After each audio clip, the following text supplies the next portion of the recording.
From Trimble Construction, you're listening to the Connected Construction Show, where we connect you to the contractors, owners, designers, engineers, and construction professionals who are finding better ways to work. And now, here's your host, Matt Sprauge. Hello and welcome back, everybody, to the Connected Construction Show. As always, I'm your host, Matt Sprauge. Glad to be back in the seat again. I am joined today with my good friend, Mehdi Nourbakhsh from YegaTech. He is the CEO and founder. Mehdi, welcome to the show. Thanks for having me, Matt. I'm super excited to talk to your audience today. And where are you coming from right now? Right now, I'm in the beautiful San Francisco Bay Area. It's not very beautiful this morning. It's cloudy, but this is what the summer looks like in the Bay Area. You win some, you lose some, right? Yeah. So, all right, Mehdi, so tell our audience a little bit about yourself. I start the show this way with all of our guests. We want to kind of get to know you a little bit. So tell us a little bit about the journey that you've had to get you where you are today as CEO and founder of YegaTech. Absolutely. I started as a structural engineer. My background is coming from the civil engineering, specializing in structural engineering. I worked as a structural engineer for a couple of years, designing and later building buildings. And through my journey as a professional, I realized how inefficient the industry is. And this was a time that I thought, we should start thinking differently about the industry. I was naive enough to think that I can change this industry. And so I started my higher education and learning, going into doing a master's in construction management and later doing a PhD at Georgia Tech. And through that, I was introduced to the world of artificial intelligence. And that was the time that I realized, oh my God, there are so many inefficiencies in the industry that data and AI can help us to overcome. Fast forward, working in the tech industry for 7 years, and I was running a lot of AI projects. And that was a time that I found why some of our AI projects are successful and why some of them are not. And I created a framework and presented that in my book, Augmented. And today I'm a CEO of a consulting company, technology consulting company called YegaTech, helping architecture, engineering, and construction companies to leverage their data with the help of AI to increase profitability and efficiency in their workflows. That's awesome. I mean, the buzz topics in the industry, the way I look at it off the top of my head, digital twins, artificial intelligence, which we're going to nail today, and sustainability. But and a lot of that is intertwined, right? So they're all three of those things are kind of living. Or should be living harmoniously together. Absolutely. And if you think about this, also I will say the future of the industry, the companies that 5 to 10 years from now are not data, technology, and sustainability companies. These are the companies that will go out of business. So this is how all of these will come together. Yeah, exactly. You got to be thinking about all sides of that. Yeah, absolutely. So when we're talking about artificial intelligence, or at least my understanding of it, data is the game, right? Like it's access, or rather I should say access to data is the game. Artificial intelligence is only as smart as the amount of information that is put into it. So from the work that you're doing and the consultancy that you're doing and the work that YegaTech does, are you aggregating data from multiple sources, or are you using just the data sets specific to an individual customer? Yeah. Depending on the project, it could be one or another, or could be both. And typically how we can determine this is we have in our discovery phase with the client, we have this, we call it innovation workshops where we get together with the client, with the executives, and we identify where are the sources of inefficiencies, what are the problems that they want to solve, and what are or what are the aspiring goals that they have, where they want to take their companies 3 to 5 years from now. And based on their goals, we define what are the sets of problems, maybe 3 to 5 problems that data and AI can help them with to gain that efficiency and productivity in the market and get their companies to the place that they want to take. And based on that, we'll identify what type of data sources we need. What should be the quality of data? Do they have all the data in their ecosystem, or we need to find data from other places? And this is where we create this data strategy for them to be able to achieve that business goals and problems that they have, and be able to increase efficiency and productivity later on. So it's interesting that that first level understanding of what are you trying to solve is so important, right? Because it's like, someone can't just say like, well, I want artificial intelligence. Well, that's wonderful. Like, but what do you want it to do for you, right? It hasn't gotten to the point where it's all knowing and it can do everything. I mean, I've tried ChatGPT. It always says like, I'm sorry, Matt, I can't do that one for you. I'm like, come on, you can do that. So you have to define the problem in order to create it. It's the same thing as I mentioned before, like a digital twin. Well, there's no magic digital twin button, right? You have to define like, well, what do you want it to provide you? What problems are you trying to solve? So is that kind of the same thing? Like so what you're saying is the first problem is, what are you trying to accomplish? And then what is the data associated with it that can help solve that problem? Absolutely. It always comes from that business question. And what's the question you want data to answer or AI to answer? What's the value that you want to create? What's the problems that you have? And later on, it's about, okay, how we can collect and consolidate data and what type of algorithms are the best and how AI can help you to do that. The problem that we see in the industry is that some of the executives, they're just excited about digitization and they want to integrate data, and this is good, but the question is, for what? So what? You want to do this to achieve what goal? And that's where the goal comes in first. Some of the companies, they spend 3 to 4 years, millions of dollars to create that, but they don't actually answer that business question. So my recommendation often to the executive is that think about where you want to take your company in the future. Think about the business problems you have or the goals that you have, and that's your starting point in your digitization and in your AI journey.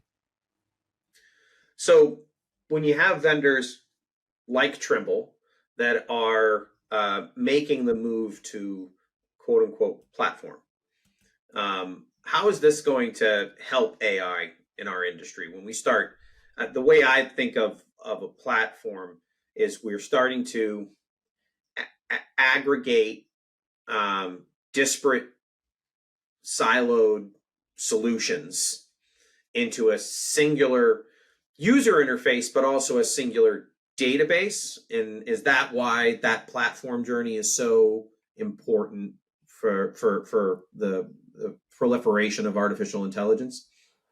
Absolutely. As you mentioned before, data is the ingredient of any AI solution. And these platforms, like Trimble's platform, can help to consistently, for construction companies, for design companies, can help them to become consistent in capturing data, having a high quality data, and later on we can use this data to train AI models and use them to do certain analytics. So that's in the data part. It gives a consistency across the board with the right governance in place. So also these companies need to think about what are the data governance that we want to have when we are using a platform like Trimble. Beside that, so beside just data and consistency, if these type of platforms like Trimble can help with collecting data across the life cycle of a project, from design to construction and operation. We talked about digital twin. We talked about the design part. We talked about the connection between the physical world and digital world. And by bringing data across the life cycle of the project, some of the companies can gain huge advantage and get market differentiation by using such platforms. Very interesting, because that is basically my day job right there. That's what we're focusing on right now. So we have what we're referring to as our asset lifecycle management system, solution, platform. I haven't really landed on exactly what that fourth word is. Yeah. But yeah, it's the idea of like, you've got to pull together the data from the asset's full life cycle. And a lot of times when I feel like, well, especially from contractors' perspective, and originally from like the quote unquote owner's perspective, the center of the universe in the past has always been, well, it depends on who you talk to, but for the most time, the project. And it's like, the project is a very, very, very small portion of it. So pulling together that data across helps really leverage that information greatly. So, so let's talk about some of the projects that you, I just said projects or not, some of the assets that you've been working on with your customers, but some of the AI projects that you've been working on with your customers. What are some of the interesting solutions that you've come up with by leveraging artificial intelligence? Yeah, absolutely. On the owner side, you talked about sustainability and you talked about the data, and really sometimes, when we think about the sustainability, and this is very important for a lot of owners, it means really making the right decisions early on in the project. And the way that you can make decisions is by doing analysis and evaluation and finding trade-offs and choosing the right, for instance, material for your building. We've done a project with the owner of a hotel. It was in downtown LA. The owner wanted to build a big hotel, 26-story. And the question that the owner asked was, what should be the material for the structure? Based on the supply chain that's available around here, should we go with timber? Should we do reinforced concrete or steel? And so we had 3 different layouts for the hotel and 3 different materials, so 9 combination. And it's a very simple question: which material should I choose that is not too expensive, and also considering all the sustainability aspects of the project? The way that industry works, and I used to be a structural engineer, so I take one of these, let's say layout 1 with, let's say, a structural steel or reinforced concrete. It took 2 to 4 weeks in this project because it was outsourced. It was 2 months. It took 2 months to just analyze that building for the structure, and another 2 months they outsourced it to another estimating company to figure out how much would be the cost of this design for this material. So 4 months for one option.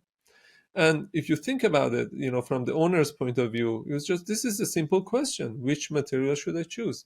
So this is where we started training an AI model that could quickly look into these different options and alternatives to come up with the most optimum structure based on the requirements of the project and based on the different material types. So what used to take only for one option used to take 4 months, with this AI system could be done in less than a week. And this is the difference between using AI system and not using AI system. So you gave the example of 9 potential options. Mm-hmm. And I would imagine they're not doing them in sequence, but they're having to contract out to, 6, 7, 8, 9 different, so we're talking buku bucks, a 4-month contract with 9 different contracting companies that do that. That's That's huge, and as opposed to having just an engine that you can put those input in to get it. So now, Yeah. so you do that for that customer. Is that just can that then be commercially available for other customers, or are all these things like custom made per customer? So if you think about it, both. One is there are certain engines. So one of the biggest bottlenecks in doing this type of analysis for a structural, from the structural engineering standpoint, is the time to run this analysis. So you hit calculate, so then the FEA calculator goes off, and 5 minutes later, 10 minutes later, it comes back with the results. And the design takes time. So there are certain things that you can create an AI system, for instance, for FEA calculation, that you can use across the board. And there are certain things that are specific to building codes and requirements that you need to handle outside of these AI solutions. And because building code is very localized, you need to always tune this AI system for that specific local code and jurisdictions. So I think when you started talking about the owner, do you have other examples from? I think you said you originally started off with architects and engineers, or even contractors. Yeah, so for engineers, as we discussed, you can basically train an AI system for all the designs that you've done in the past, and this type of AI system can give you quickly a basis of design for a new project. So as the new project comes in, based on the parameters of the project, it will give you an estimate on what would be the right column sizes, section sizes for the structure. And instead of structural engineers starting from scratch, they can start from a basis of design, and that gives them an advantage. For architects, we've done a project where the architect, so owner and architect, there was a commercial office space project, and the owner asked the architect to design this huge space for like 1,000 workstations and 100 phone rooms and 200 conference rooms and things of that nature. So the architect goes back to the office and spend a month to design the space and come back with 3D model, and the owner looks at it and say, can you do like 100 more workstations? Or strategy changed, and the architect has to go back, do all these changes and come back, and this was never ending. So 3-4 months passed, 3-4 iterations, and the architect was just getting tired of these changes. So we created the AI system that could quickly, so architect just started sketching, and this AI system could, based on the zoning, the requirements that architects puts in, could quickly generate these workstations and phone rooms and conference rooms based on the circulations line that architects puts in. So being able to take in client requirements, and in seconds, it literally took 60 seconds to go from client requirements into a 3D BIM model. So quickly being able to fill that space with the right workstations and the right number of phone rooms and everything, and able to generate the BIM after that. So that was a huge game changer in the productivity of the architecture company. We have a first time question here. So we did some early promotion of this episode out to our social land, and we got a question from one of our listeners.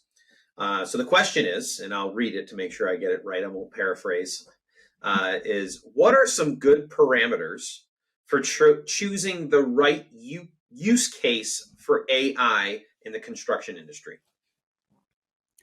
That's a great question. Thank you for asking that, the dear listener. Well, as is actually one of the chapters of my book is called the ponder phase, and there are different sequence that I recommended, and the first one is getting the executives together, getting the executives of the company The technical one and the business side, CEOs, CTO, CIO, head of IT and operations, all together in a 1 day session workshop. And the first thing is the executives of the company should speak the same language when it comes to AI. So AI is a fast evolving field, and oftentimes what we see is the executives of the company don't have the same understanding of what AI is, what it is not, what it can really do, and what it cannot do. And if these people get together and create a strategy, that might be very dangerous for the company, because they have maybe expectations that is cannot nobody can ever even meet. So the next step after that is we look into their strategic goals and what are the plans for the next year or next 3 years. And also we look into what are some of the tedious tasks that their employees do. So we often run employee surveys, and we'll figure out where the employees are with regards to tedious tasks. And we combine all of this together to create 3 to 5 problems that has a huge business value, and also is compatible with data and AI solutions. And next we look into what's the return on investment. Is if we solve this problem, how much is it, how difficult it is to solve the problem, how much it is going to cost, and what's the business value that will bring. And based on that, we prioritize these problems and solutions together. So before this, we brainstorm solutions, figure out how AI can help to solve that. We prioritize them, and in the end, we often start with quick wins.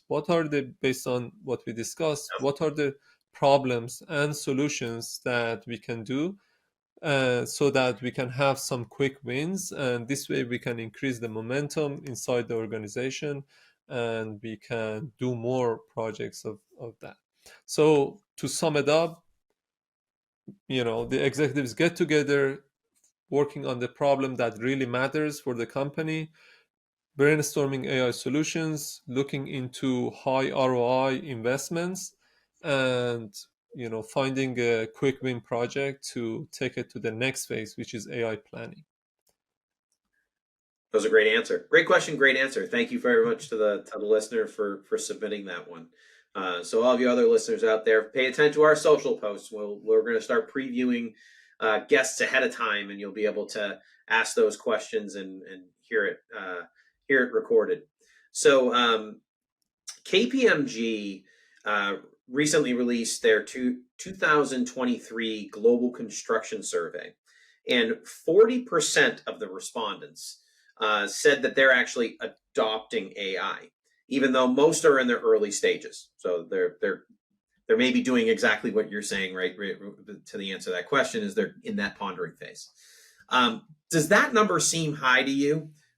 In your opinion, is that kind of reflect reality from the experience you have from YegaTech? Well, I was reading the other day an article about how many times a day we are in touch with AI systems, like outside of the AC in general. For instance, when you do Google search, you do navigation, use Google Map, you check your emails. There's a spam filter that uses AI, and so on. And on average, for the people in a day, they use 25 to 30 times Really? an AI system without even noticing it. That's the reaction, like, really?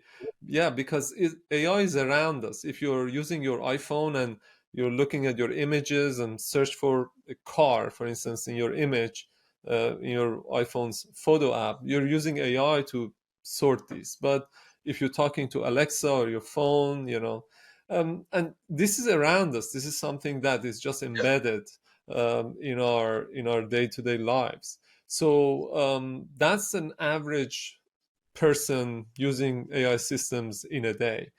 Now, thinking about our industry, if by adoption in this survey we mean that like using AI features inside the platform like Trimble, or startups, I would say uh, that this number should be a lot higher, in my point of view, because a lot of the startups that we are advising today, have AI features. A lot of tech companies already implemented small AI feature, but they're functional, like a weather app. Maybe we don't notice it, but we actually, using it.